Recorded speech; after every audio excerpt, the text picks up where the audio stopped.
નથી કોઈને ચર્ચા પ્રશ્નોત્તરી? કોઈને પ્રશ્ન હોય તો એ પૂછી શકે છે.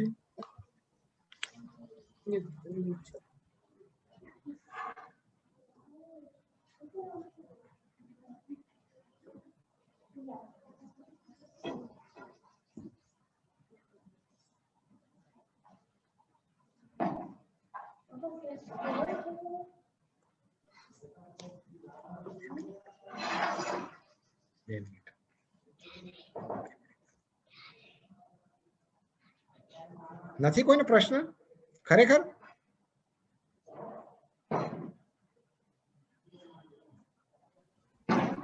ઓકે સર, લાગે છે કોઈને પ્રશ્ન નથી. તો શું કરીએ આપણે? બંધ કરીએ કે બીજા ઉદાહરણ આપું વધારે? તમે કહો એમ. થોડા ઉદાહરણ આપો સર. હજુ બંધ જ રાખીએ કેમ? ઓકે, તમે કહો એમ. તો બીજા બે ઉદાહરણ આપણે જોઈએ. Okay sir. કે આ ઉદાહરણ આવું છે કે સ્ક્રીન શેર થઈ રહી છે અત્યારે? હેલો, ના સ્ક્રીન સર. શેર કરી? ઓકે, સોરી સર, હવે કરી શકશો. હા, ઓકે. દાખલા તરીકે આ અંદર આવું એ આવે છે, EH કારમાં જ છે આ, કે ધ આઈડિયા વોઝ વેરી અનક્લાસિકલ. એ પ્રકારનું અંદર વિધાન આવે છે. જો તમે જોઈ શકશો, એક ઠેકાણે આવું વિધાન આવે છે કે ધ આઈડિયા વોઝ અનક્લાસિકલ.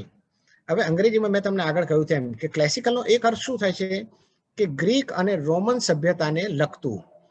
એટલે ગુજરાતીમાં આપણે ક્લાસિકલ કૃતિ માટે પ્રશિષ્ટ કૃતિ એવો અનુવાદ કરીએ છીએ, પણ અહીં જ્યારે EH કાર એમ જ્યારે કહેતા હોય કે ધીસ ઇઝ વેરી અનક્લાસિકલ, ત્યારે એનો અર્થ શું થાય છે કે ગ્રીક અને રોમન સભ્યતા સાથે બિલકુલ સંબંધ ન ધરાવતું હોય એવું, અથવા તો આ જે વિચાર છે વેરી અનક્લાસિકલ, ત્યારે એનો અર્થ એવો થાય કે આ વિચાર ગ્રીસ અને રોમની સંસ્કૃતિ માટે બિલકુલ અજાણ્યો છે. બરાબર છે?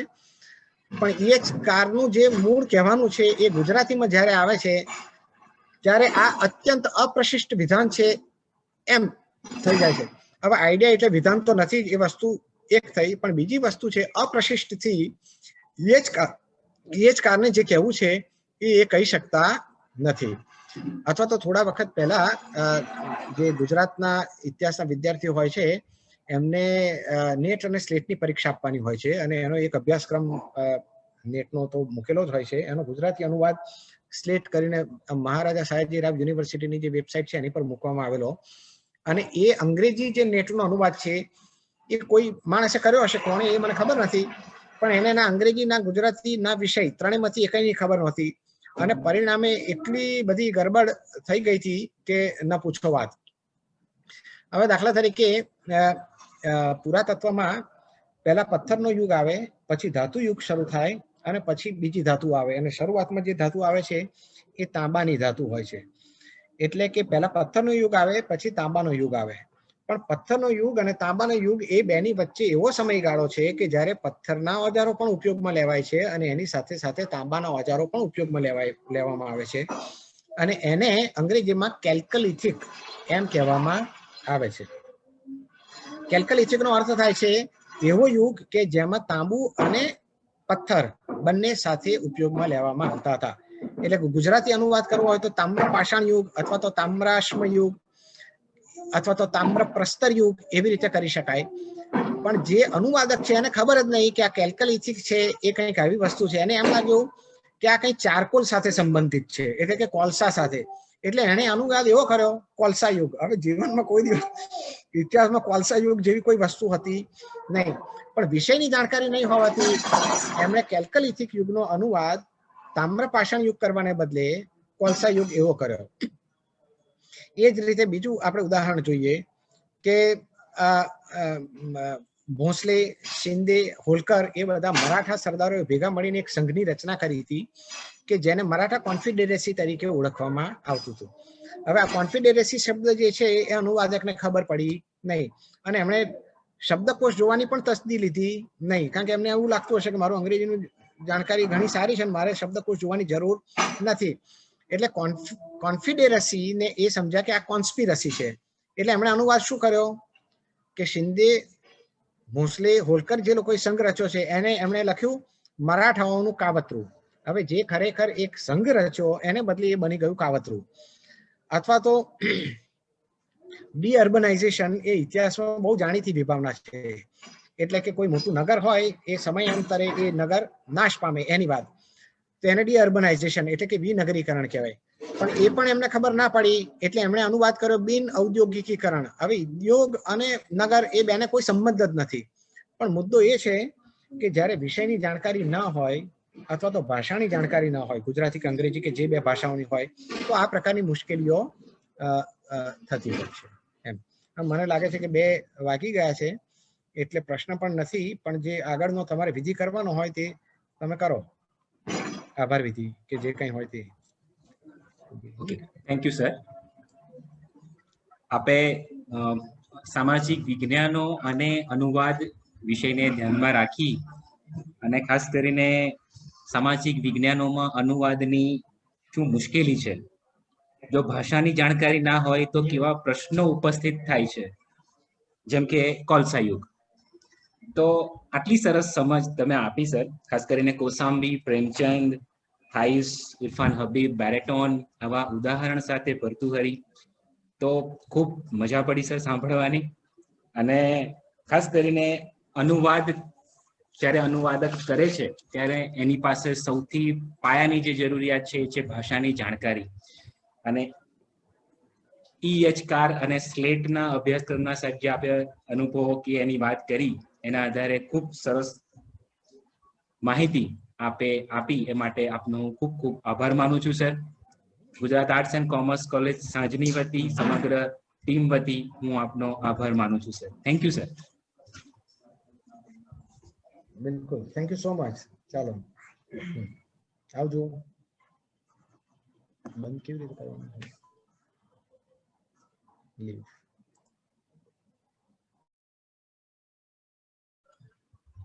આપણી આ તૃતીય બેઠકના બીજા વક્તા ડોક્ટર ઓમ પ્રસાદ શુક્લા સાહેબ છે.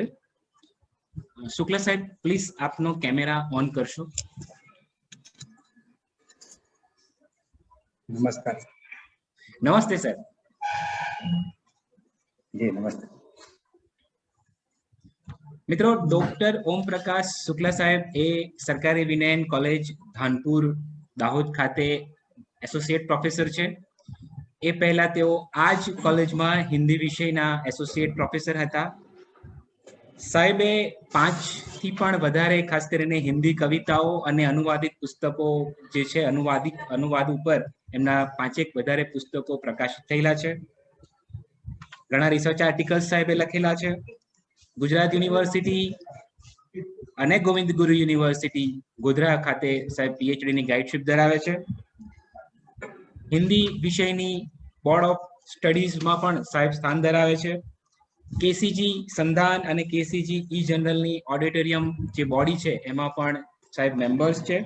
અને આઈઆઈટી ગાંધીનગર બીએડ અને એમએડ ના અભ્યાસક્રમની જે સમિતિ છે એમાં પણ સાહેબ એઝ અ મેમ્બર તરીકે કાર્યરત છે. આ કોલેજમાં સાહેબ અમારા જ એક પરિવારના સભ્ય છે, માટે આદરણીય શુક્લા સાહેબને હું આવકારું છું. અને આજે તેઓ આપણી સાથે કાવ્યાનુવાદ જે છે એના વિશે આપણી વાત કરવાના છે. આદરણીય શુક્લા સાહેબ. ધન્યવાદ. સર, આપે પીપીટી રજૂ કરવું છે ને, તો જોડે જોડે પછી તમે નેક્સ્ટ સ્લાઇડ કહેશો એમ અમે ફેરવતા જઈશું અહીંયાથી. हाँ नियति बहन, कोई बात नहीं, आप कर सकते हो ऐसा भी. હા હા, એટલે તમારે ત્યાં નેટવર્કનો ઇશ્યુ ના થાય અને અમે અહીંયાથી સ્લાઇડ તમે કહેશો કે હવે બીજી ફેરવો તો એ પ્રમાણે અમે કરીશું. બરાબર ને? हाँ हाँ जी जी हाँ जी. હા, ઓકે સર. सर्वप्रथम Gujarat arts and commerce college Ahmedabad और गुजरात साहित्य अकादमी गांधीनगर के संयुक्त तत्वाधान में आयोजित 2 दिवसीय वेबिनार में आप सभी ने मुझे स्थान दिया और बुलाया, इसके लिए मैं आप सभी का आभारी हूँ.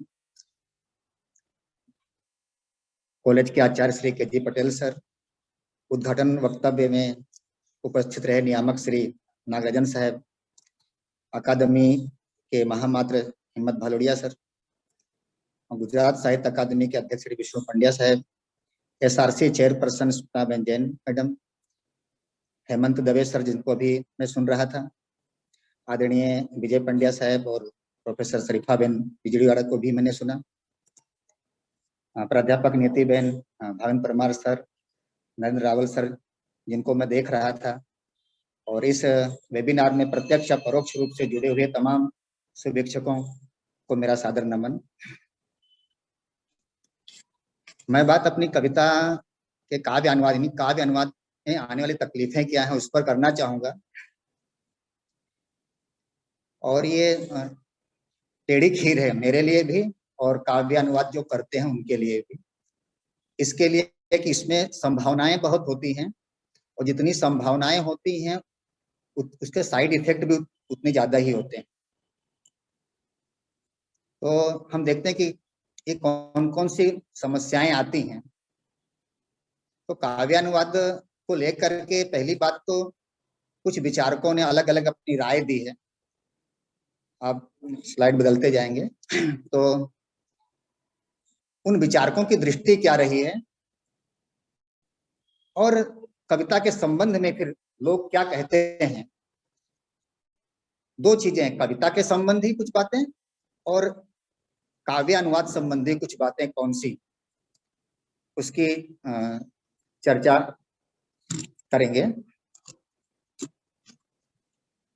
काव्य के तत्व को समझे बिना जब काव्य अनुवाद होते हैं तब क्या खतरे हो सकते हैं और हुए हैं, उसकी भी थोड़ी बात हम करेंगे। एक दो हमने उदाहरण भी रखे हैं कि अच्छे अनुवाद कैसे हैं, और अगर कहीं कुछ गड़बड़ हुई है, अनुवाद अच्छा नहीं हुआ तो उसका भी उदाहरण रखा है। तो इस तरह काव्य अनुवाद की जो समस्याएं हैं उस पर हम बात करेंगे। स्लाइड आप आगे बढ़ा सकते हैं। हम देखते हैं कि काव्य अनुवाद में 3 वर्ग हैं, जो काव्य अनुवाद करना चाहिए कि नहीं करना चाहिए, काव्य अनुवादक कैसे होते हैं या अनुवादक कैसे होते हैं। और सच बात यह है कि किसी ने क्या कहा पुस्तक में, उससे ज्यादा सच्चाई यह है कि हमारे अपने मित्रों ने भी क्या कहा। ये कोरोना काल में थोड़ा बहुत अनुवाद करने का मौका मिला, शायद वो लोग सच भी होंगे। उन्होंने कहा कि तुम्हारी सृजनात्मक शक्ति तो खत्म हो गई, अनुवादक कभी सृजनात्मक काम नहीं करता।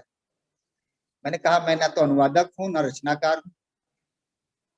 समय अच्छी तरह से व्यतीत हो और कुछ मन को संतोष हो और अपने व्यवसाय से हम जुड़े हैं इसके लिए काम करता हूं। तो ये स्वाभाविक है कि अनुवाद को लेकर के विचारकों की अपनी अलग अलग दृष्टि रही है।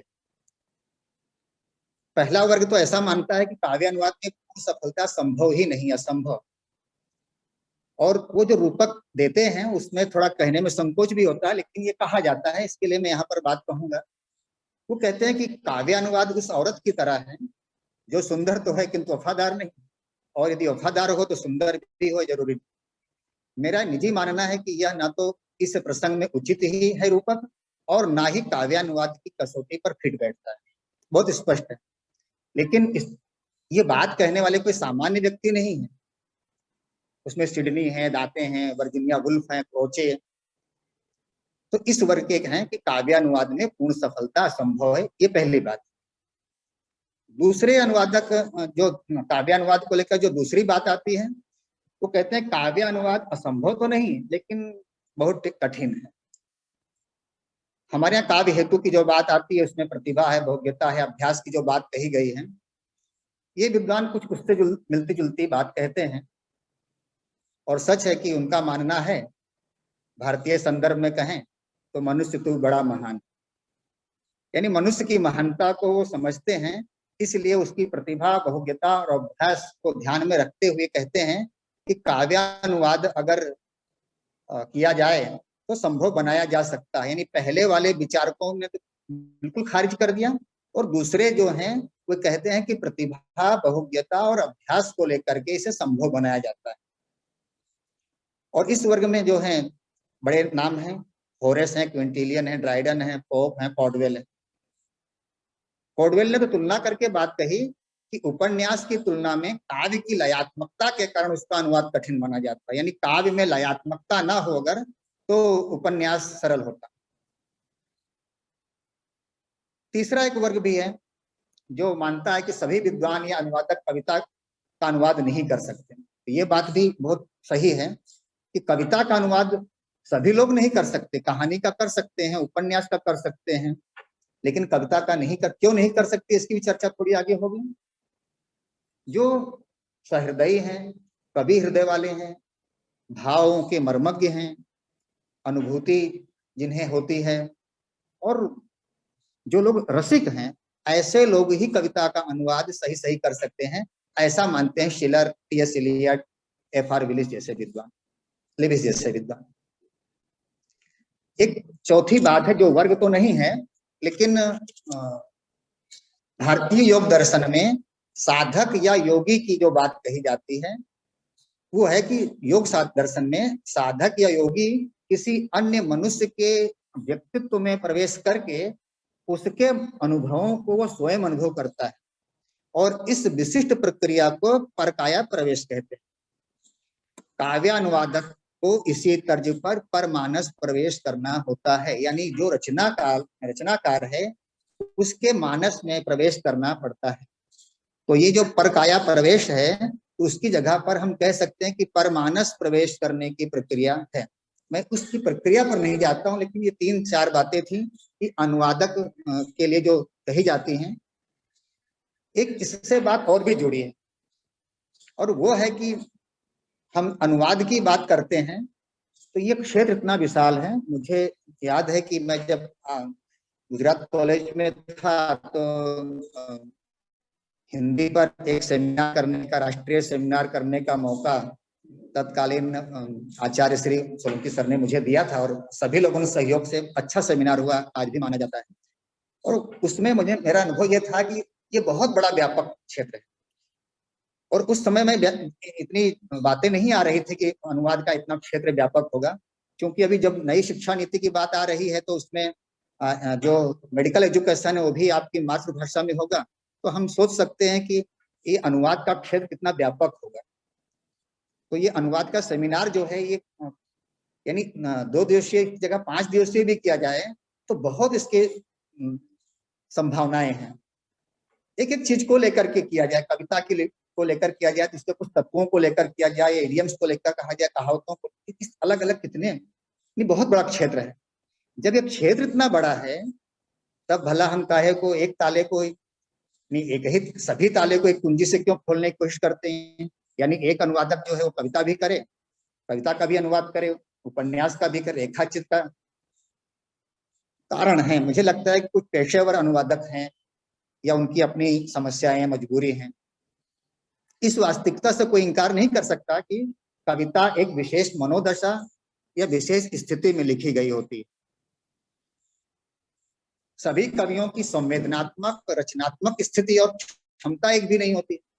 हिंदी में हम कहें कि जो निराला हैं, बड़े कवि हैं, और वो जब सरोज स्मृति लिखते हैं और जो सरोज स्मृति के पाठक हैं वो समझ सकते हैं कि निराला की मनोदशा कैसी थी। मैं मानता हूं कि दूसरा कवि वो चाहकर भी ऐसी उत्तम रचना करने में शायद अपने को असमर्थ पाए। तो ये जो मनोस्थिति है वो सबकी एक नहीं होती। जब कवि की 2-4-10 अलग अलग कवियों की मनोदशा अलग, स्थिति अलग होती है तो सारे अनुवादकों की स्थिति एक होगी ऐसा तो हम नहीं मान सकते। यानी जब विधाओं में, जब मनोदशाओं में, मनोस्थिति में, उसके आंतरिक और बाह्य गुनावट में अंतर है तो अनुवादक के लिए भी एक चीज एक टेढ़ी खीर है।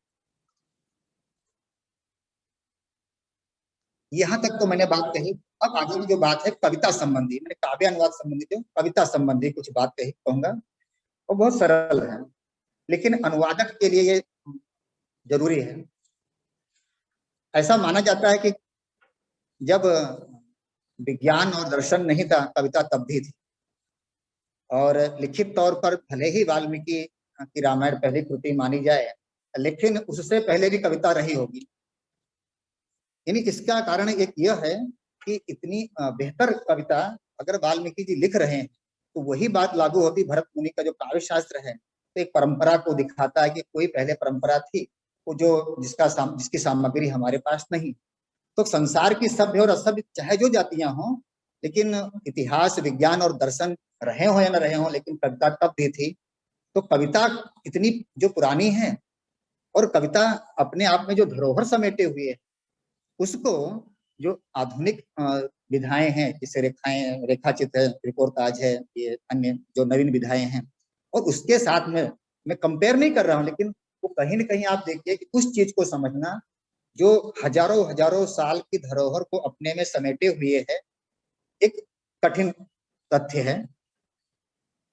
दूसरी बात यह है कि मैं भेदभाव के साथ नहीं कह रहा हूं, लेकिन मुझे कविता और कहानी पढ़ते हुए, मैं इसलिए भी नहीं कहता हूं कविता पर मैंने काम किया तो मुझे कविता अच्छी लगती, कहानी नहीं, ऐसा भी नहीं है।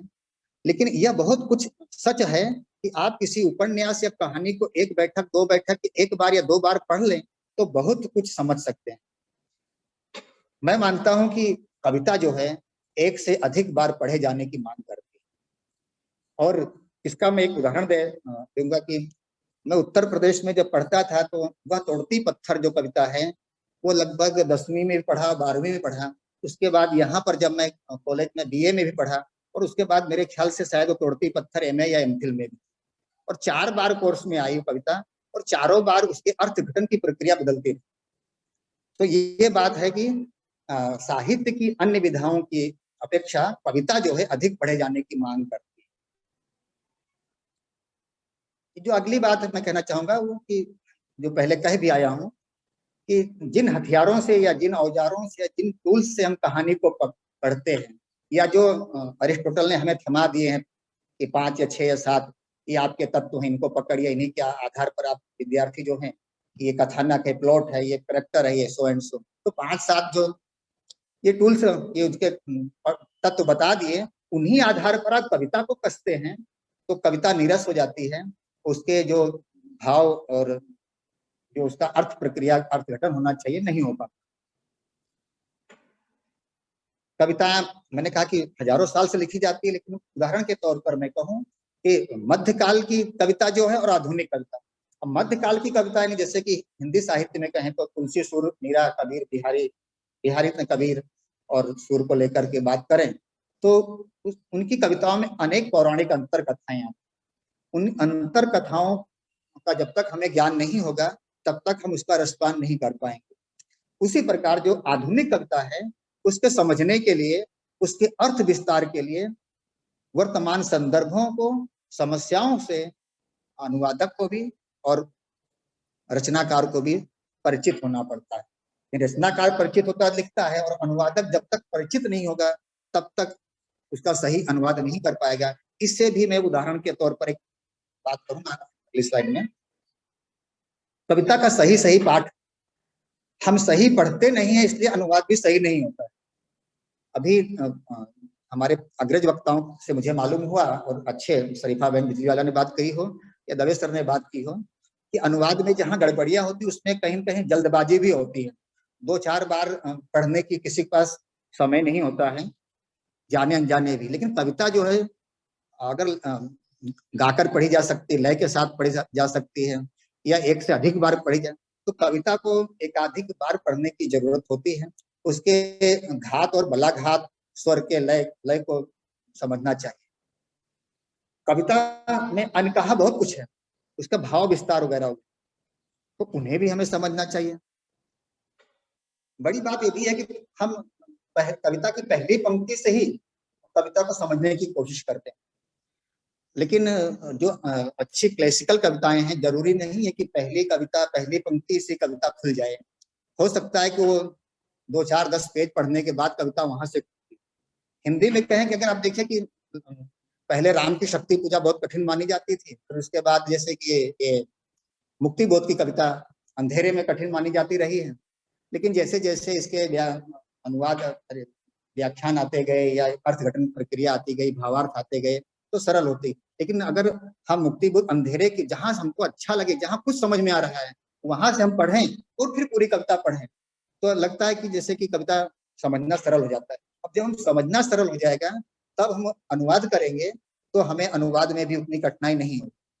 अनुवादक क्या है कि पहले पेज से अनुवाद करना शुरू कर देता है, उसको आगे पीछे की बात नहीं मालूम होती, उसकी रचनाकार के और 2-4 किताबों जो लिखी हैं उसके बारे में उसको ज्ञान नहीं होता, वो समस्याएं खड़ी होती।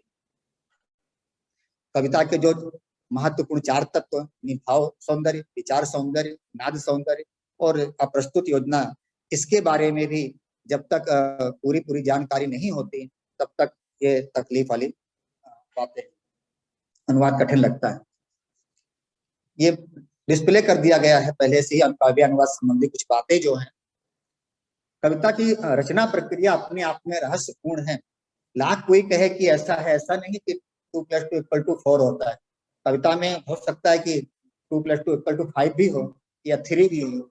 और ये जो चीज है रचना प्रक्रिया के लिए जो हमारे बने बनाए ढांचे हैं, कई बार मैं देखता हूँ कि हमारे बहुत अच्छे वक्ता विद्वान हैं, वो बताते रचना प्रक्रिया ऐसी, लेकिन ये तो ये कि जिस पर व्यतीत हो वही समझता है। ये हाथ पर अंगारे की सच्चाई की तरह जो रचनाकार है वही बता सकता है कि हाँ वो पहले सारे टूल्स लेकर बैठता है और पाना हथौड़ी लेकर के बैठता है, उसको फिट कर देता है, या वास्तव में अपने आप में कविता फूट निकलती है। यानी रचना प्रक्रिया कोई एक दिन में या एक बार में बैठक में समझी जाने वाली बात नहीं। अनुवादक 2 तरह के बहुत स्पष्ट हो जाते हैं।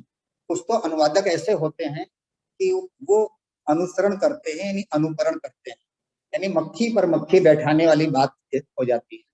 ऐसा ही होना चाहिए कि सब्जेक्ट ऑब्जेक्ट वर्ब ऐसा ही हो, सब्जेक्ट वर्ब ऑब्जेक्ट जिस तरह से है करने का हम उसी ढंग से करेंगे, क्योंकि ऐसा हमारा करना है। जो बड़े अनुवादक जिस अपने आप में एक सृजनात्मक शक्ति विशेष रखते हैं, तो वे क्या करते हैं कि अनुवाद करते समय ये भूल जाते हैं कि वो अनुवादक, उनका जो कवि हृदय है वो फूट निकलता है, फूट पड़ता है। आप देखिए कि हिंदी के 3 बड़े अनुवादक हैं, मैथिली शरण गुप्त, स्मितानंद पंत और हरिवंश राय बच्चन, तीनों बड़े नाम। मैथिली शरण गुप्त राष्ट्र कवि, स्मितानंद बड़े नाम है, लेकिन जब उमर खयाम की रुबाई का अनुवाद करते हैं तो इसमें सबसे बेहतरीन अनुवाद जो है हरिवंश राय बच्चन की मानी जाती है। वाल्मीकि हो या कालिदास हो, तुलसीदास हो, टैगोर हो, आप देखिए कि जितना हिंदी में पढ़े जाते हैं उतना विदेशों में भी या विदेशी भाषाओं में भी पढ़े जाते हैं। और अनुवाद जो है उनकी जो एक ख्याति प्रदान करने का एक माध्यम बन जाती है। इसलिए भी अनुवाद होते समय यानी करते समय इस बात का ध्यान रखना चाहिए, जैसा कि शरीफा बहन ने भी कहा था कि कई बार ऐसा होता है कि अच्छी कृतियां अनुवाद होने से रह जाती हैं और सामान्य कृतियां या एरुगरु कोई भी कृति होती है पैसे के कारण या पैसे के कारण, पेशेवर होने के कारण या पैसा होने के कारण अनुदित हो जाती है। तो इससे भी अनुवादक को समझना चाहिए। अनुवाद की परंपरा जो है जो संस्कृति के इतिहास से जुड़ी है कि नहीं, ये भी हमें समझना चाहिए। हम पाएंगे कि अनुवाद सिर्फ एक भाषा से दूसरी भाषा में रूपांतरण मात्र नहीं है, एक संस्कृति को दूसरी संस्कृति में प्रस्तुत करना है। इस तरह अनुवादक जो है 2 भाषाओं का, 2 संस्कृतियों का, 2 पृष्ठभूमियों का एक साथ सेतु बनकर काम करता है। बहुत पहले से मैंने कहा कि सैकड़ों साल से, हजारों वर्षों से अनुवाद होता रहा है, आज भी हो रहा है। तो जरूरी नहीं कविता का भी सिर्फ भाषाओं का ज्ञान हो तो कविता का अनुवाद किया जा सकता है। यानी सामान्य दूसरे भी अनुवाद तो भाषाओं के ज्ञान से, भाषाओं का ज्ञान होना एक जरूरी आवश्यकता है, परंतु सिर्फ भाषाओं के ज्ञान से अनुवाद नहीं हो सकता, और कविता का अनुवाद तो पता ही नहीं हो सकता। बहुभाषाविद हो सकते हैं, एकाधिक भाषा जानने वाले, वो तकनीकी में, विज्ञान में, बाजार से जुड़े विषयों पर अनुवाद सरलता से कर सकते हैं। मैं मानता हूँ करते भी हैं। 5-7 भाषाओं का ज्ञान जिन्हें हो वो तकनीकी या विज्ञान से विषयों से जुड़े अनुवाद करें, उतनी कठिनता नहीं होती, उतनी कठिनाई नहीं होती है जितना साहित्य में होती है। लेकिन साहित्य में भी जब वो कहानी उपन्यास का अनुवाद करता है कोई भी अनुवादक, और जब कविता में आता है तब उसके लिए कई बार अनुवाद जो है टेढ़ी खीर साबित होती है। वो रचना प्रक्रिया को लेकर, कविता के पृष्ठभूमि को लेकर, कवि के अंतर विचारों को लेकर के, कवि अभिप्रेत को लेकर के या काव्य तत्वों को लेकर के जो अनुवाद नहीं समझ पाता, मूल नहीं समझ पाता, तो अनुवाद के साथ भी वो भयंकर बाधा पहुंचाता है। आप आगे चलेंगे तो काव्य अनुवाद के कुछ जो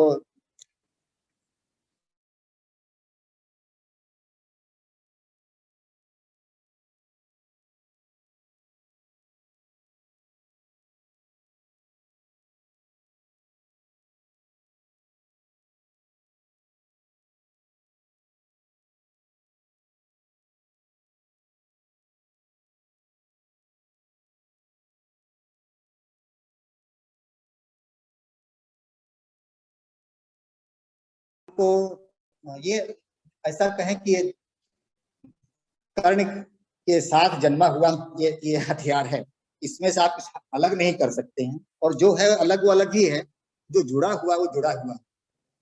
इसके लिए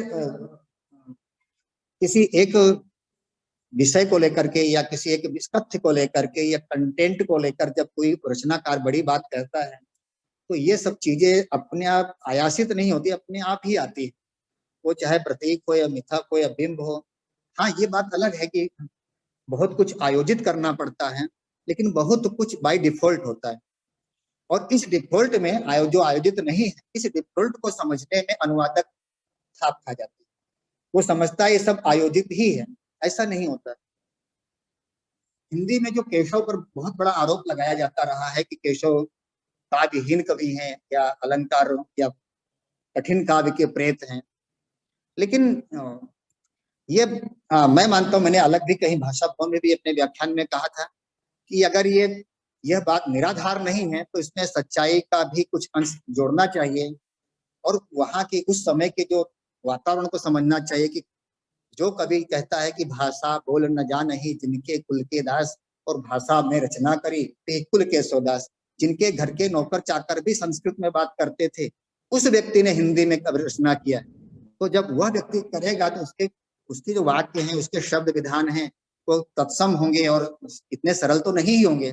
आप उस व्यक्ति से ऐसी मांग करते हैं कि नहीं, वो जो सड़क पर चलता हुआ कोई भी आदमी जिस तरह से बोलता है वैसा ही बोले, तो वो भला कैसे संभव हो सकता है? यानी आप उस व्यक्ति के साथ एक तरह से अन्याय करते हैं। यही चीज अनुवादक के साथ में होती है। अनुवादक जब अनुवाद करने बैठता है तो ये भूल जाते हैं कि ये उस समय का देश काल और वातावरण क्या है, उस काल की परिस्थितियां कैसी हैं, और फिर बाद में जैसे कि दवे सर ने काफी कुछ बातें कही कि जिस युग से जो शब्द आए हुए थे उनका सही अनुवाद क्यों नहीं हो पाया। मैं एक दो उदाहरण दूंगा, आप आगे की स्लाइड में होंगे शायद, और बहुत सरल, इसके ये बहुत चर्चित उदाहरण रहे हिंदी के, तो खास। अंग्रेजी आप लोग पढ़ेंगे ही, लेकिन मैं हिंदी का पढ़ रहा हूँ। परम सुभग वह धाम जहाँ पापने मुदित विश्राम करें, चुके काम से थके सांझ को तपे आग आराम करें, सुभग तथा वह गेह दीन दुखिया जहाँ अपना पग धारें, पथ के विदेशी मात्र जहाँ पावे स्वागत को मन। ये श्रीधर पाठक का है जो ट्रेवल का अनुवाद किया, शांत पथिक के नाम से किया। यानी आपके घर में, हमारे घर में जब कोई पथिक आता है, ट्रेवलर आता है, और उसको जो आवभगत होती है और उसकी जो सारी तामझाम, यानी हमारे यहाँ अतिथि देवो भव की जो बात है, उसको जो किया है श्रीधर पाठक ने, तो ये बहुत ही अच्छा अनुवाद माना जाता है। इसमें जो ब्लेस्ड शब्द आया है, या जो चीयरफुल गेस्ट के रूप में शब्द आए हैं, या दूसरी पंक्ति में आया कि टू पैंस फ्रॉम टॉयल, चुके काम से थके सांझ को, यानी काम चुक गया है, सांझ थक गई है, और जो तपे आग आराम पर, अभी गर्मी के दिनों में तपे आग आराम पर, लेकिन ठंडी, क्योंकि विदेशों में जब वो इवनिंग फायर की बात रही होगी तो वहां ठंडी 12 मास पड़ती है, तो जो शाम को खाने के वक्त या टी पार्टी करते समय इवनिंग फायर होता रहा होगा, तो वह यहाँ पर थोड़ा हमको लगे खड़े तपे आग आराम करे, आग जला करके आराम करते हैं। लेकिन आप ठंडी की ऋतु में आप देखिए कि किस तरह से अग्नि हमें आज बहुत अच्छी लगती है, प्यारी लगती है, तो वहां पर तो 12 में ठंडी पड़ रही। तो ये इस चीज को श्रीधर पाठक पकड़ सके हैं। एक दूसरा भी अनुवाद का उदाहरण है, और मैंने एक अच्छा लिया, एक थोड़ा इसमें थोड़ा मीन मेख निकल सके, जो हिंदी साहित्य में चलता है वो उसी की बात मैं कह रहा हूँ। मैथिली इसमें जो है कि एक कविता माखनलाल चतुर्वेदी की, चाह नहीं मैं सुरबाला के गहनों में गूथा जाऊं, चाह नहीं प्रेमी माला में बिंद प्यारी को ललचाऊं। तो आप सभी जानते हैं कि मुझे तोड़ लेना बनमाली देना उस पथ पर तुम फेंक जिस पर मातृभूमि पर शीश चढ़ाने वाले जाएं गिरने। बड़ी अच्छी कविता है, लेकिन इसका मूल मर्म जो है आप गुजराती में देखिए कि नहीं आ पाता है। मैंने वो दिखाया कि वहां अनुवाद इस तरह हो रहा है, अच्छा दिखता है। यहाँ पर अगर नहीं हो पाया तो क्यों नहीं, यहाँ पर सभी लोग जो स्रोत हैं आप जुड़े हुए हैं, मैं मानता हूँ कि गुजराती से मुझसे ज्यादा आप लोग जानते हैं। आप इस पूरी मूल कविता को पढ़िएगा और फिर अनुवाद को पढ़िएगा। सुरवालानी वेड़िया मने गुथावानी चाह नथी, प्रेमियोनी प्रेम पालमा बंधावानी चाह नथी। ये चूंकि टीका टिप्पणी जब करनी हो तो ये बहुत ऑथेंटिक रूप से करना चाहिए, और मैंने इसलिए ये जहां से लिया है उसको मैंने अपने मूल जो मेरे पास है टेक्स्ट है उसमें कोड भी किया है। अब देखिए यहाँ पर जो शब्द क्रम बदला, चाह नहीं मैं सुरबाला के गहनों में गूंथा जाऊं, तो सुरबाला नी वेड़िया, उन्होंने सुरबाला की जो वेड़िया पहले लाए, तो शब्द क्रम बदला और शब्द क्रम के साथ वो जो उनका भाव था कि जो पुष्प है उसमें एक तरह से स्वाभिमान है, और देवों के सिर पर चढ़ने से उसका मान बढ़ेगा ऐसा नहीं, लेकिन तो जो देश पे शहीद होने के लिए, देश को रक्षा करने के लिए जो जवान जा रहे हैं उसके पैरों के नीचे कुचला जाऊं तो भी वो गौरव होगा, ज्यादा गौरव होगा। तो ये जो मूल भाव है वो पूरी कविता में, एक पूरी अनुवाद नहीं रखा मैंने, वो दबता हुआ आता है।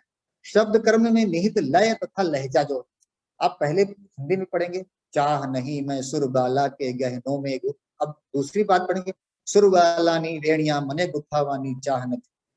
ऐसा मैं हिंदी का पाठक के रूप में देखूंगा, जैसे कि ऐसा कहें कि बिल्कुल ऐसा पुकार आते थे, मुझे आव इच्छा न थी, आऊ न थी, पर वो ऐसा कहना हिंदी के कवि का उद्देश्य नहीं रहा। कवि जिस मूल बात पर बल देना चाहते हैं वो अनुवाद में नहीं आ पाई है। पूरा अनुवाद आप देखें तो जो मैंने कहा कि देश की रक्षा के लिए जो शहीद होने जा रहे हैं या जो हंसते हंसते शहीद हो जाते हैं, उनके पैरों के नीचे कुचला जाऊं तो भी मैं मुझे देवों के सिर पर चढ़ने का और लाने का कोई मेरी इच्छा नहीं है, वो पूरा भाव यहाँ पर दब जाता है। काव्य अनुवाद की कुछ समस्याओं को लेकर मुझे बात कहनी है, और उसमें कई बातें आएंगी। तो हिंदी के जाने माने भाषा वैज्ञानिक और भाषा के जानकार डॉक्टर भोलानाथ तिवारी एक जगह पर लिखते हैं कि अनुवाद जो है ना जोड़ो ना छोड़ो, किंतु वास्तविकता यह है कि जब हम व्यवहारिक रूप में अनुवाद करने बैठते हैं तो एक हद तक हमें जोड़ना भी पड़ता है और बहुत हद तक कुछ छोड़ना भी पड़ता है। इसकी चर्चा पहले हो चुकी है, कितना छोड़ा जाए और कितना ना छोड़ा जाए, कितना जोड़ा जाए और कितना ना जोड़ा जाए। शरीफा बहन ने अपने वक्तव्य में कहा मकरंद दवे की कि सबने कानून भंग वाली बात उन्होंने कोड किया। मैं भी वही बात यहाँ पर रखना चाहता हूँ कि ये जोड़ने और तोड़ने में मकरंद दवे जो कहते हैं कि सबने कानून भंग, यानी जहां भी हो अपने बुद्धि विवेक से इस तरह से छेड़छाड़ की जाए कि मूल उसका गायब ना हो, मूल के साथ अन्याय हुआ ऐसा साबित हो। जब अनुवाद को हम कहते हैं कि इसके साथ ऐसी छेड़छाड़ नहीं होनी चाहिए और मूल के होना चाहिए, तो शब्द जो है, तो शब्द तो ब्रह्म है और ब्रह्म जो है एको ब्रह्म द्वितीय नास्ति। तो हम कह सकते हैं कि दैनिक व्यवहार में हम कई बार शब्दों के पर्यायवाची से काम चलाते हैं, जबकि मूल में आप जाइए तो मैंने जब त्रिलोचन पर काम किया तो त्रिलोचन जी का तो स्पष्ट मानना था कि हम व्यवहारिक जीवन में पर्याय गढ़ लेते हैं, यानी जब पहले गढ़ा हो गया अब की बात, लेकिन वास्तव में कोई पर्याय होता ही नहीं है। उदाहरण के तौर पर कि ओम प्रकाश मैं हूं तो हूं, ओम प्रकाश नाम के लाख लोग भी होंगे तो शरीर के आकार के, प्रकार के, स्वभाव के, आचार के, विचार के कहीं कहीं भिन्न होंगे। तो जो मनुष्य में ऐसा है तो शब्दों में क्यों नहीं होगा। तो आप देखिए कि हम अपने काम चलाओ व्यवस्था के लिए हम पर्यायवाची गढ़ लेते हैं, गढ़े गए हैं, मूल में ऐसा नहीं। जैसे कि अब देखिए कि पानी की है तो जल है, नीर है, पंकज है, कोयज है, वारिज है, कितने भी ऐसा इन्हें पानी और उसके से जा और दा लगाने से जो बादल और कमल के पर्यायवाची बनते हैं। यानी जल में अगर दा लगाइए, नीर में लगाइए तो जो पर्यायवाची बन जाते हैं, लेकिन वो मूल में वो अर्थ देते नहीं। इसकी भी बात में हम करेंगे। जैसे पंकज की बात हम कहते हैं, पंकज और सरोज, तो पंक मतलब कीचड़ और सरोवर से उत्पन्न, दोनों हम कमल के ही अर्थ में है, परंतु दोनों के लिए अलग, यानी उसके मूल में जाएंगे तो वो अलग अर्थ व्यवस्था संपन्न करते हैं। अब एक और उदाहरण दे सकते हैं कि आज जैसे हम कहते हैं कौन सी तारीख है, तो बोलेंगे 8 तारीख है, 8। तो किसी ने कहा कि दिनांक 8 दिनांक को हम आएंगे, फिर किसी ने कहा नहीं हम डेट फिक्स करते हैं, हम इस डेट को मिलते हैं। तो जो तारीख है, तिथि है, दिनांक है, डेट है, ये सामान्य बातें कि हम जब प्रयोग करते हैं तो बहुत सोच समझ के करना चाहिए। जैसे कि कोई कहे कि दरवाजा खटखटाए और बोले कि पिताजी तुम्हारे कहाँ है, तो लड़का बोलता है कि पापा तारीख पर गए हैं। अब पिताजी तारीख पर गए हैं, उसने पिताजी को कहा है कि पिताजी तारीख पर गए, इसका मतलब कोर्ट कचहरी गए हैं। अब यही अर्थ महिलाओं के संदर्भ में दूसरा हो जाता है। लेकिन अगर कोई कहे कि बोले भैया आप कहाँ हैं, तो बोले वो डेट पर गए हुए। अब डेट पर जाना या तारीख पर जाना बिल्कुल दोनों अर्थ, यानी डेट का अर्थ यहाँ डेटिंग से हो जाता है, लेकिन तारीख का अर्थ बिल्कुल बदल जाता है। और कोई कहे कि पापा आज तिथि, यानी तिथि खाने गए हैं, तो ये एक ही जो शब्द जो है, यानी एक ही अर्थ में प्रयुक्त होने वाले जो शब्द हैं, यानी तारीख, तिथि, डेट, दिनांक, उनका अपना भी अलग अर्थ होता है, लेकिन सामान्य तौर पर हम काम चला लेते हैं व्यवहारिक तौर रूप में। शब्दों के पर्यायवाची वाच्यार्थ के स्तर पर समान हो सकते हैं, व्यंग्यार्थ के स्तर पर नहीं। और व्यंग्यार्थ के स्तर पर नहीं होते हैं तब मैंने बताया कि पंकज और सरोज कमल के लिए प्रयुक्त होने के बावजूद वो व्यंग्यार्थ के स्तर पर अलग। बिहारी का एक अच्छा दोहा है, क्योंकि समग्र चीज को समझना है तो एक उदाहरण भी देते चलें। सभी जानते हैं आप कि मेरी भव बाधा हरो राधा नागर सोई, जातन की झाई परे श्याम हरित दूती।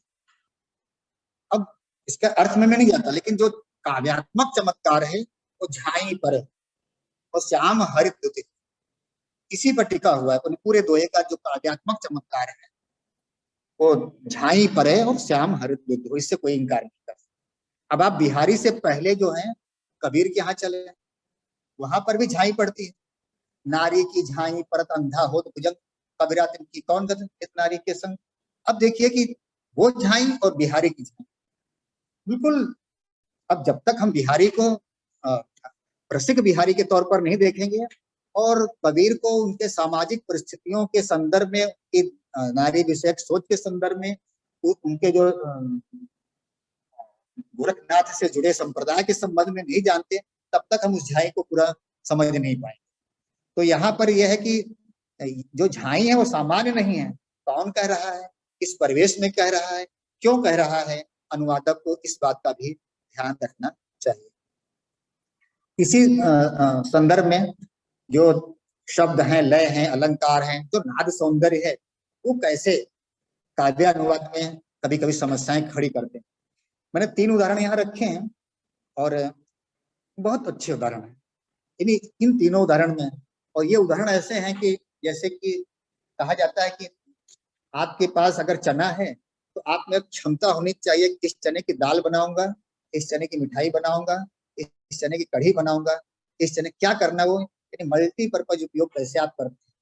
मैं मानता हूँ कि 3 जो छोटे उदाहरण हैं, इसमें शब्द है, लय है, अलंकार है, सारी चीजें इसमें आ जाती है। सुन उद्धव की अकह कहानी कान को हरानी को था नहीं थिरानी है, कहे रत्ना कर किसानी बर रानी को बिल खाने के कलाने के ठिकानी है, को से दसानी को भरी त्रिक पानी रही, को भूमि भूमि परी भूमि मुरझानी है, को श्याम श्याम के बह कभी कलानी को कोमल करे जो थाम सहम सुखानी। सरलता के लिए मैंने अंडरलाइन कर दिया है, आप शायद देख रहे होंगे। अब देखिए कि हम अलंकार की बात करें तो सुन सुन, कहानी कान, ठहरानी थाने थिरानी, रिसानी बर्रानी, बिलखानी बिकलानी बिथानी, सेद सानी, घूम घूम बहक बिकलानी, कोमल करे जो सहम सुखानी। सरलता के अर्थ में कर एक अनुप्रास का है ये बात, यानी अपने ढंग से रखने के लिए, प्रेशर डालने के लिए अपनी बात के लिए, और इसका डबलिंग हुआ, बार बार शब्दों का प्रयोग हुआ है, लेकिन इससे काम नहीं चलता। अनुवाद करते समय आप उद्धव के आने पर गोपियों की जो विकलता है, अगर शायद कृष्ण आए होते जितनी विकलता नहीं होती, लेकिन कृष्ण के मित्र आए हुए हैं, और चूंकि प्रियतम के मित्र हैं तो सवाए। हमारे यहाँ पाहुने कोई आ जाए, मेहमान आ जाए, तो कितना अतिथि देवो भव, यानी भगवान आ गया इसकी बात, तो ये अतिथि के रूप में आए हुए हैं, यदि भगवान के रूप में साक्षात आए हैं। कृष्ण आए होते तो ठीक है, वो तो वही छेल छबीला चोर था, सो एंड सो था, कोई माखन चोर था, वो तो आज, लेकिन उनका मित्र आया हुआ, यानी आप देखिए ये सारे भाव। और फिर वो उद्धव इस तरह की बातें करे कि ब्रह्म में चले जाइए, भभूत लगा दीजिए, निराकार ब्रह्म है, तो उनकी स्थिति जो है पूरी वो बिल्कुल अलग हो जाती है। जो पसीने आना, उनका बिलक बिलक करके रोना, विकल हो जाना, गुस्से करना, रिसानी बररानी, देखिए आंखों का बरराना। अब एक एक शब्दों पर कि कहे रत नाकर रिसानी, कोई गुस्सा हो गया, रिसा करके, गुस्से होना नहीं है, रिसाना, यानी जैसे बच्चा होते जिससे हमको खिलौना ले लो, नहीं दिया तो ऐठा बैठा बैठ गए, रिसाया हुआ। और फिर बररानी, आंखें भौंगे चढ़ा करके बात कर रही हैं, तुम्हारी ये औकात तो हमको ऐसा कर दो। अब ये चीज एक एक शब्दों को पकड़ने के, बिलखानी, कोई बिलक बिलक करके रो, कोई विकल हो रही है। आप देखिए कि एक कोई ठहरानी, यानी कोई तो ऐसी बात सुनते ठहर गई, एकदम कांपने लग गई कि श्री कृष्ण हमारे लिए ऐसा संदेश भेज सकते हैं। और वो थाना ही थिरानी है, चक्कर आकर के वहीं गिर गया हो, वहीं पर बैठ गई। को सेद सानी, कोई पसीने पसीने तर बतर हो चुका। वो कोई ऐसा है, कोई गोपियां ऐसी हैं कि वो आंखों में पानी भर कर रह जाती। वो भूमि घूम परी भूमि मुरझानी है। और दूसरा एक उदाहरण, मैं इस पर ज्यादा नहीं जाऊंगा, समय चूंकि लिमिटेड ही है। झूम झूम गरज गरज घन घोर, राग अमर अंबर में हर निज रोर, झर झर झर झर निर्झर गिर सर में हर मतर मर मर सागर में, अरे वर्ष के हर्ष बरस तू बरस रस। निराला की पंक्ति, झूम झूम मृत गरज गरज। अब देखिए कि यहाँ पर नाद सौंदर्य जो है, अलंकार की बात तो है, लेकिन जो लय है उसका अनुवाद करते समय भला वो कैसे संभव हो सकेगा। जो संस्कृत का है वो तो सभी को मालूम है, जटाटवी गलत जल प्रवाह पावित स्थले गले वलम विलंब विताम भुजम, ये जो बातें आई हैं इसमें देखिए कि शब्द भी है, लय भी है, अलंकार भी है, नाद, ऐसे का हम अनुवाद करते समय। एक और भी अच्छी है कि काव्य अनुवाद में जो तथ्य और लोक की बात आती है, और ये अपने आप में बहुत बड़ी बात है। जब तक हम लोक को नहीं समझेंगे, संस्कृति को नहीं समझेंगे, अनुवाद करते समय बहुत बड़ी भूल हो सकती है। पूरा पद लालच में हूँ, इसके लिए पढ़ूंगा, आप भी पढ़ लीजिए। सूरदास कहते हैं कि पहली बार श्री कृष्ण जब राधा को मिलते हैं और राधा कहती है कि, श्री कृष्ण कहते हैं कि तुम कहाँ रहती हो। पहली बात मुलाकात ऐसे ही होती है, मैं तने क्या जोड़ी। अरे भाई कहीं नहीं देखा, तुम अपने घर पे रहते, मैं अपने घर पे रहती, लेकिन नहीं मैं क्या जोड़ू। आपने कहा बड़े अच्छे कि आज से नहीं 700-800 साल पहले भी ऐसा ही होता रहा होगा। और फिर वो बहुत रफ भाषा में समझा बुझा के बता करके श्री कृष्ण जो हैं अपने उम्र से बड़ी ऐसी राधा को अपने घर लेकर में आता है। और उत्तर भारत में नहीं, पूरे भारतीय संस्कृति में बहुत जगह आप देखेंगे, जब कोई लड़की घर पे आए और किसी माँ के हृदय में हो कि मेरी पुत्र वधू हो, तो उसके मन में कैसी कैसी भावनाएं जागती होंगी। ये मेरी बहू बन के आए तो कैसा हो, ये बहू बनेगी, इसकी माँ जो है मेरी समधिन है, वेवाण, गुजराती में देवाई देवावन जो कहते हैं। तो जो समधिन है, और समधी और समधिन में गाली गलौज करने की बहुत रिवाज है। और कहती कि माए बेटी वृषभान महर। अब देखिए कि बेटी को अपने पिता पर कितना नाज होता है। माए बेटी वृषभान महर, ऐसा नहीं कि पुरुष वर्चस्व समाज के लिए वकालत कर रही राधा, लेकिन हर बेटी को अपने पिता पर कितना अभिमान होता है। और मैया तुमको माँ तुमको जानती है, ऐसा नहीं कहा कि मैं बेटी फल्ला की हूँ और पप्पा तुमको जानते हैं। अब देखिए अगर ये कह दिया होता तो आज का अर्थ कुछ और हो जाता, लेकिन नहीं, वो भारतीय संस्कार के साथ लड़की से बात कहलवानी है। सूरदास कितने होशियारी से कह रहे, मैं बेटी वृषभान महर की मैया तुमको जाना, जमुना तट बहु बार मिलन भयो तुम ना ही पहचाना, तुम नहीं पहचानती, अरे ऐसो कई बातों मैं जानत वह तो बड़ी चीज। अब देखिए 500-600 साल पहले ऐसी गाली का प्रयोग कर रहे हैं। जब मैं सुन रहा था तो मैडम कह रही थी शरीफा बहन कि अनुवाद के समय गालियों का प्रयोग गुजराती में करते समय काफी ध्यान रखा उन्होंने, लेकिन कभी कभी होता है कि हम उन गालियों को, जैसे कि रेणु की कहानियों को या उपन्यास को जब हम पढ़ते हैं आंचलिक गालियों को, तो बहुत कुछ हमें सोच विचार के लेना पड़ता है। हम वो सोफिस्टिकेटेड वर्ग की भाषा नहीं, इसके लिए हम छोड़ नहीं सकते उनको, क्योंकि वो सोफिस्टिकेटेड के लिए लिखा ही नहीं गया है।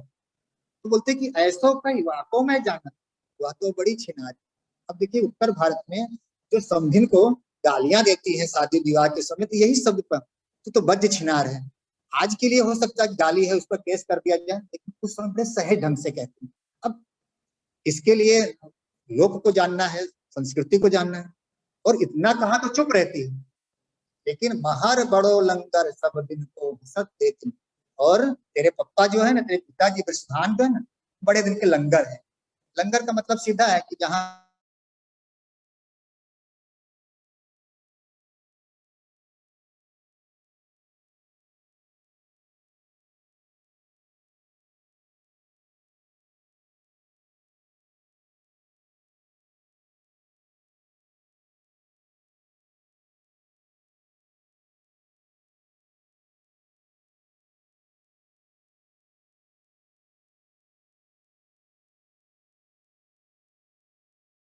चला लिया माँ के, लेकिन पिता की जैसी बात आई तुरंत बोलो राधा बोली। अब इसने राधा बोली मतलब करंट रिप्लाई है, यानी उसको सहन नहीं हुआ कि मेरे पिता के बारे में कोई ऐसी अनाप शनाप बातें बोली, और उसने जवाब दिया कि ठीक है बाबा के बारे में मेरे ऐसे, मेरे पिता के बारे में ऐसा, क्या तुम्हारे साथ भी ऐसा तो नहीं किया कुछ।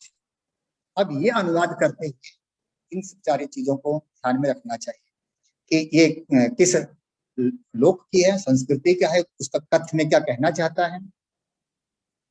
इसी तथ्य पर मैं कुछ और भी शब्द के माध्यम से कहना चाहूंगा कि जब शब्द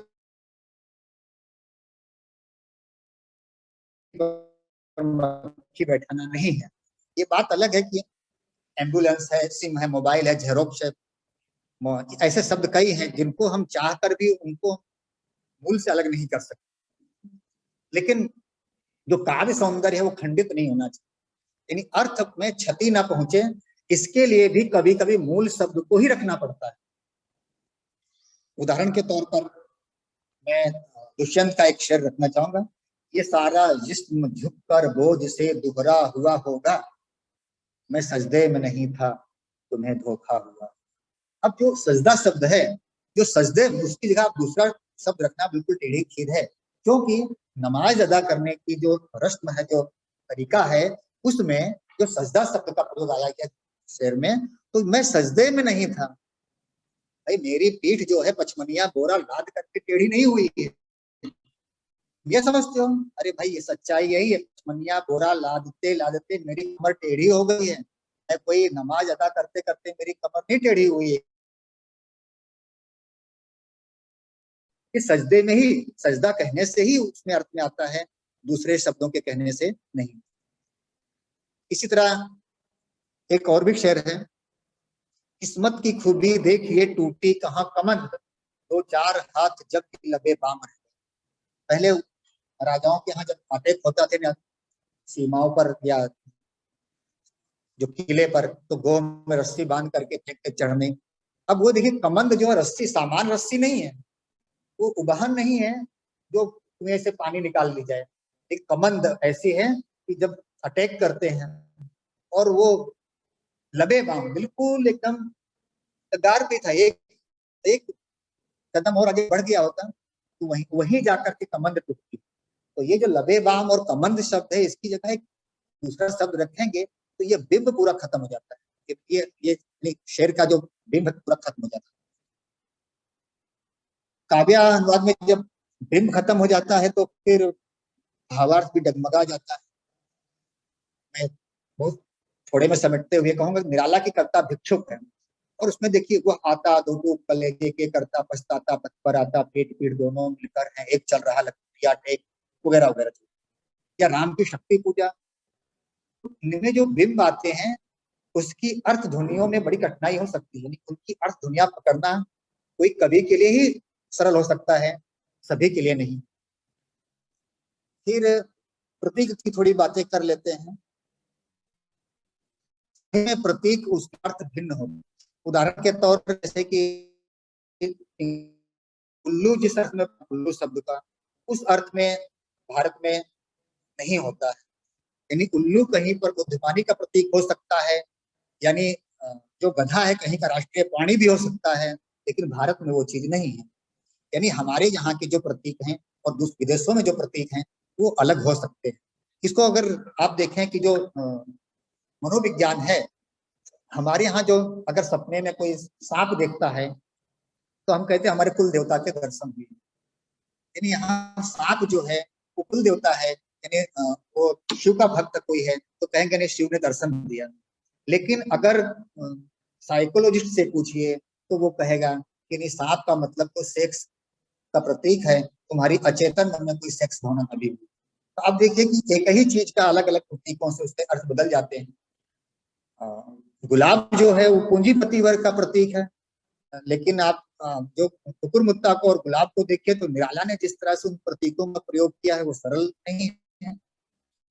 तो सांप और गुलाब या उल्लू, इन दो चार उदाहरणों के माध्यम से मैं सिर्फ इतना कहना चाह कि प्रतीक का उपयोग करते समय भी अनुवादक को काफी कठिनाइयां हो सकती है। मिथक की बात थोड़ी कर लें।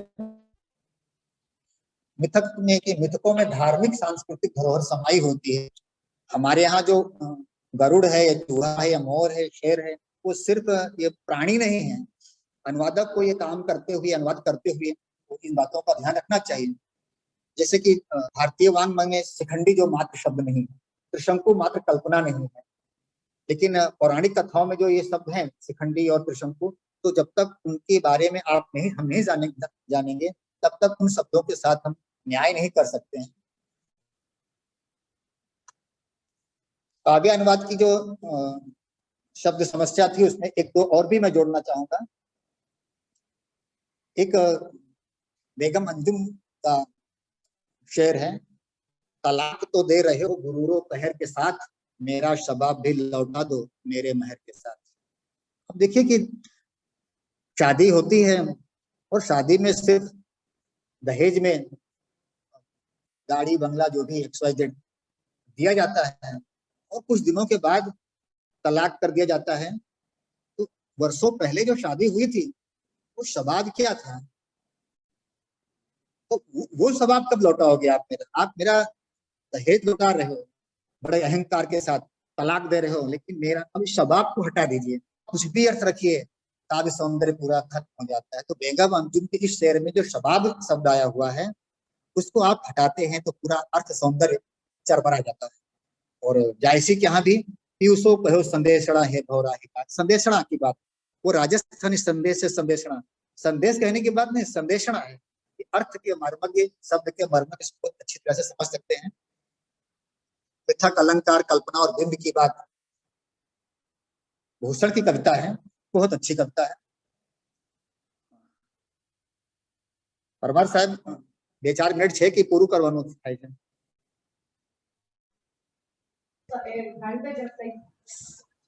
સર 5 મિનિટમાં આપણે પૂરું કરીએ? હા બિલકુલ બિલકુલ, મને જ્યારે કહેશો ત્યારે। ઓકે સર, 5 મિનિટમાં આપણે પૂરું કરીએ।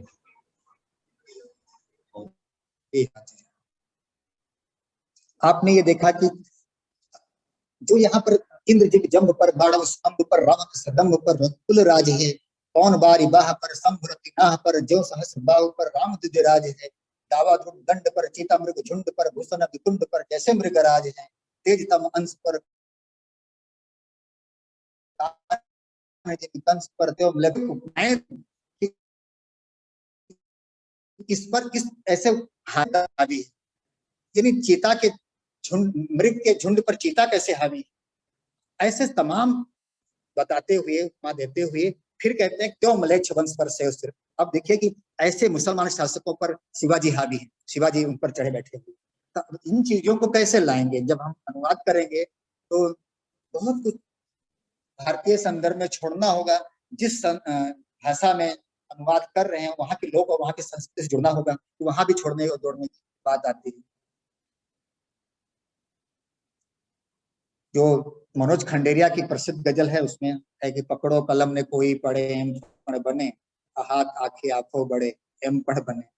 अब आप देखिए कि जब तक हाथ आंखें आंखों बड़े का जो संदर्भ है वो एक से अधिक ज्यादा है। कवि का जो अभिप्रेत अर्थ है वो रासलीला रचाते हुए कृष्ण जो है अपने गोपियों के साथ वहां पर रासलीला रचा रहे हैं। ये जब तक मसाल जलाने वाले जो मसालची हैं वो खुद खो बैठे हैं। तो इस कथ्य को, इस अभिप्रेत अर्थ को जब तक अनुवादक नहीं समझ पाएगा तब तक वो कैसे अनुवाद करेगा।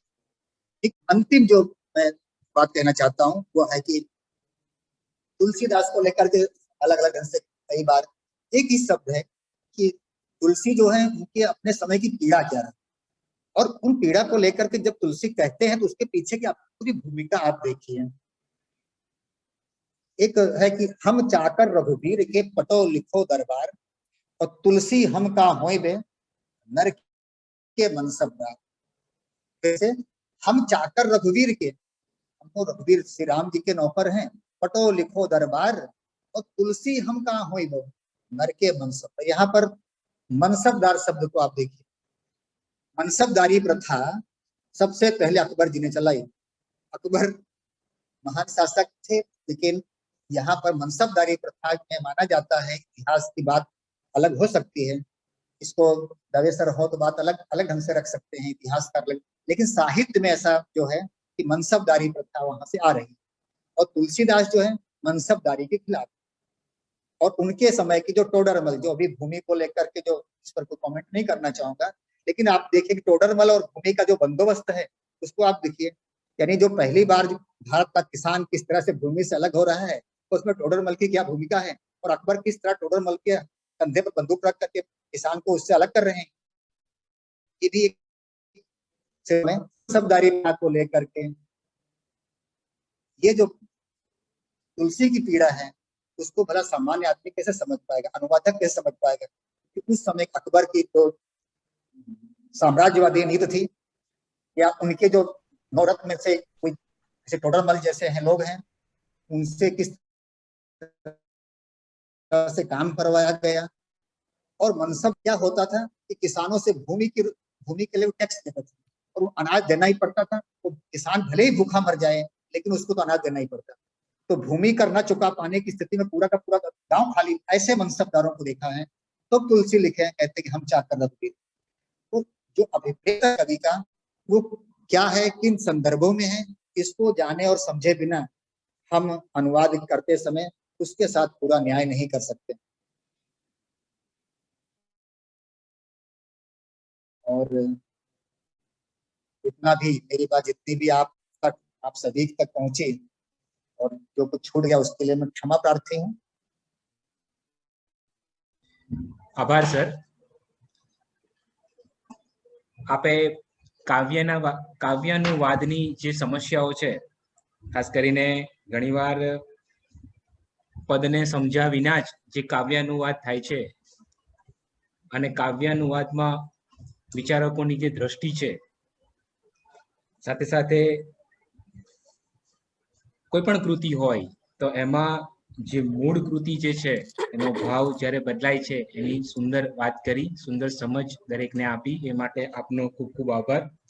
સાથે સાથે કોઈ પણ કૃતિમાં કાવ્યાનુવાદમાં પ્રતીક, શબ્દ, લય, અલંકાર કેટલું મહત્વ ધરાવે છે એ પણ આપણે સુંદર રીતે સમજાવ્યું। માટે હું Gujarat arts and commerce college વતી આપનો આભાર માનું છું sir. Thank you so very much.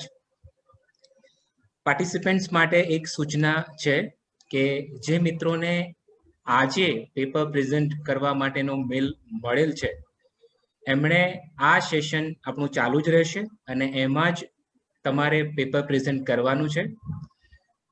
હું આ સેમિનારમાં આગળની સંચાલનની જવાબદારી આદરણીય ડોક્ટર નિયતિબેન અંતાણીને આપું છું। આદરણીય